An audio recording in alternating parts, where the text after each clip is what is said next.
Bro, ಇವಾಗ ಒಂದು business ಮಾಡ್ಬೇಕಂದ್ರೆ ಎಷ್ಟು ಖರ್ಚಾಗುತ್ತೆ ಬ್ರೋ? ಲೈಕ್ 40 to 50 lakhs ಬೇಕು, ಲೈಕ್ ನಾರ್ಮಲ್ ಆಗಿ 30 ರಿಂದ 40 ಲಕ್ಷ ಆದ್ರೂ ಬೇಕು.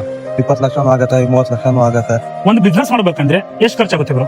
ಸರ್ ಒಂದು 6 ರಿಂದ 8 ಲಕ್ಷ ಖರ್ಚಾಗ್ಬೋದಾ ಸರ್? ಅಷ್ಟೊಂದು ಕಡಿಮೆನಾ? ಅಷ್ಟೇ. ನಾವು ಸುಮಾರು ಜನ ಕೇಳಿದ್ರೆ 30-40 ಲಕ್ಷ ಈ ತರ ಹೇಳ್ತಾ ಇದಾರೆ.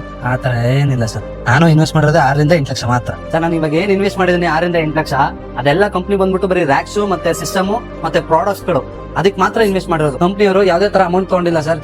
ನಮಗೋಸ್ಕರ ಇದೆಲ್ಲ ಪ್ರಾಡಕ್ಟ್ ಗಳನ್ನ ಕ್ಯಾಟಗರಿ ವೈಸ್ ಅವರೇ ಮಾಡ್ಕೊಟ್ಟಿರೋದು ನಮಗೆ. ನೀವೇನಾದ್ರೂ ಕಡಿಮೆ ಇನ್ವೆಸ್ಟ್ಮೆಂಟ್ ಮಾಡಿ ಜಾಸ್ತಿ ಪ್ರಾಫಿಟ್ ನ ಮಾಡ್ಬೇಕು ಅನ್ಕೊಂಡಿದ್ದೀರಾ? ಈ ಒಂದು ಬಿಸ್ನೆಸ್ ಅಲ್ಲಿ ನಿಮಗೆ ಮಂತ್ಲಿ 80 to 1 lakh ವರೆಗೂ ನೀವು ಅರ್ನ್ ಮಾಡಬಹುದು. ಯಾವುದೇ ರೀತಿ ರಿಸ್ಕ್ ಮತ್ತೆ ಲಾಸ್ ಇಲ್ಲದೆ ಈ ಒಂದು ಬಿಸ್ನೆಸ್ ನ ನೀವು ಸಂಪೂರ್ಣವಾಗಿ ಮಾಡಬಹುದು. ಇವಾಗ ನಾನು ಹೇಳ್ತಾ ಇರೋದು J24 ಸ್ಮಾರ್ಟ್ ರಿಟೇಲ್ ಬಿಸ್ನೆಸ್ ಬಗ್ಗೆ. ಹೊಸದಾಗಿದೆ, ಫಸ್ಟ್ ಟೈಮ್ ಬಿಸ್ನೆಸ್ ಮಾಡೋರಿಗೆ ಇದೊಂದು ಒಳ್ಳೆ ಅವಕಾಶ ಅಂತಾನೆ ಹೇಳ್ಬೋದು. ನೀವು ಜಸ್ಟ್ ಇನ್ವೆಸ್ಟ್ಮೆಂಟ್ ಮಾಡಿದ್ರೆ ಸಾಕು, ಜಾಗ ನೋಡಿ ಅಡ್ವಾನ್ಸ್ ನ ಕೊಟ್ಟು ಸ್ಟೋರಿಗೆ ಬೇಕಾಗಿರುವಂತ ಕಂಪ್ಲೀಟ್ ಸೆಟಪ್ ನ ಮಾಡಿ 3 ತಿಂಗಳು ಸ್ಟಾಫ್ ನ ಫ್ರೀ ಆಗಿ ಕೊಟ್ಟು ಜೊತೆಗೆ ಓನರ್ ಗೆ ಟ್ರೈನಿಂಗ್ ಕೂಡ ಇವರೇ ಕೊಡ್ತಾ ಇದ್ದಾರೆ. ಡೈಲಿ ನಿಮ್ ಸ್ಟೋರ್ ಗೆ ಬೇಕಾಗಿರುವಂತ ತರಕಾರಿ, ಹಣ್ಣುಗಳು ಮತ್ತೆ ಗ್ರಾಸರೀಸ್ ನಿಮಗೆ ಡೋರ್ ಸ್ಟೆಪ್ ಡೆಲಿವರಿನೂ ಕೊಡ್ತಾರೆ. ಆರ್ಡರ್ ಸಿಸ್ಟಮ್ ಎಲ್ಲ ನೀವು ಆಪ್ ಅಲ್ಲಿ ಈಸಿಯಾಗಿ ಆರ್ಡರ್ ಮಾಡಬಹುದು. Billing inventory, billing software, marketing, app promotion, WhatsApp campaign ಇವೆಲ್ಲಾನು J24 ನೋಡ್ಕೊಳ್ಳುತ್ತೆ. ಹಾಗೆ ಕ್ರೆಡಿಟ್ ಅಲ್ಲೂ ಕೂಡ ನಿಮಗೆ ಅಂಗಡಿಗೆ ಬೇಕಾಗಿರುವಂತ ಎಲ್ಲಾ ಐಟಮ್ಸ್ ಕೊಡ್ತಾರೆ. ಒಟ್ನಲ್ಲಿ ಹೇಳ್ಬೇಕಂದ್ರೆ ಈಗ ತಾನೇ ಬಿಸ್ನೆಸ್ ಶುರು ಮಾಡೋರಿಗೆ ಇದು ಒಂದೊಳ್ಳೆ ಅವಕಾಶ ಅಂತಾನೆ ಹೇಳ್ಬೋದು. ನೀವು ಮಾಡಿರೋ ಇನ್ವೆಸ್ಟ್ಮೆಂಟ್ ಜಸ್ಟ್ 8 ರಿಂದ 10 ತಿಂಗಳ ಒಳಗಡೆ ವಾಪಸ್ ಪಡಿಬಹುದು. ನೀವು ಜಾಸ್ತಿ ಏನು ಯೋಚನೆ ಮಾಡಕ್ ಹೋಗಬೇಡಿ. ಸ್ಕ್ರೀನ್ ಮೇಲೆ ಕಾಣ್ತಿರೋ ನಂಬರ್ಗೆ ಕಾಂಟ್ಯಾಕ್ಟ್ ಮಾಡಿ, ಎನ್ಕ್ವೈರಿ ಮಾಡ್ಕೊಂಡು ನಿಮ್ ಬಿಸ್ನೆಸ್ ನ ಸ್ಟಾರ್ಟ್ ಮಾಡ್ಕೊಳ್ಳಿ.